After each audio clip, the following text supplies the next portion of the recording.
Families, நீங்கள் கேட்டிருந்தீங்க அம்மா ஏமா நீங்கள் வந்துட்டு மார்கழி மாதத்தில் வீடு கிரகப்பிரவேசம் வைக்கிறீங்க, கொஞ்சம் யோசிங்க அப்படின்னு.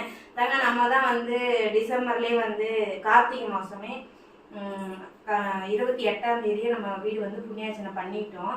ஐயரை வச்சு நைட்டு வாஸ்து பூச்சி காலையில் கணபதி ஹோமம் பண்ணி கோயிலுக்கு போயிட்டு வந்து அன்னைக்கு அங்கேயே ஒரு 7 பேர் இலை போட்டு சாப்பிட்டோம்.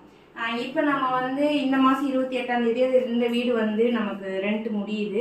அதனால் 25 நம்ம ஃபங்க்ஷன் வச்சுனா லீவ் நாள் வருது, அத்தை வீட்லேயும் விசேஷம் இருக்குது, இதையும் அட்டன் பண்ணி அதையும் அட்டன் பண்ணிடுவாங்கன்னு சொல்லிட்டு தான் நான் 25 ஃபிக்ஸ் பண்ணேன். 25 நம்ம விசேஷத்தை முடிச்சுட்டு அப்படியே நம்ம கையோட வீடு ஷிஃப்ட் பண்ணிக்கலாம். அதனால தான் நான் வந்து டிசம்பர் 25 சொன்னேன். இப்போ நம்ம வீட்டில் ரக்ஸு சமைச்சிருக்கோம், வாங்க பார்க்கலாம். கொத்தமல்லி சட்னி அரைச்சிருக்கான், தக்காளி வணக்கி வச்சுருக்கான், பூண்டு இல்லாதனால ரசம் வைக்கலை, வெள்ளை சாப்பாடு. இதை வந்து இன்னைக்கு ரக்ஸோட சமையல் கூட இதுலேயும் ஒயிட் ரைஸ் தான் இருக்குது. கோயிலை வந்து ஹெல்ப் பண்ணியிருக்காங்க.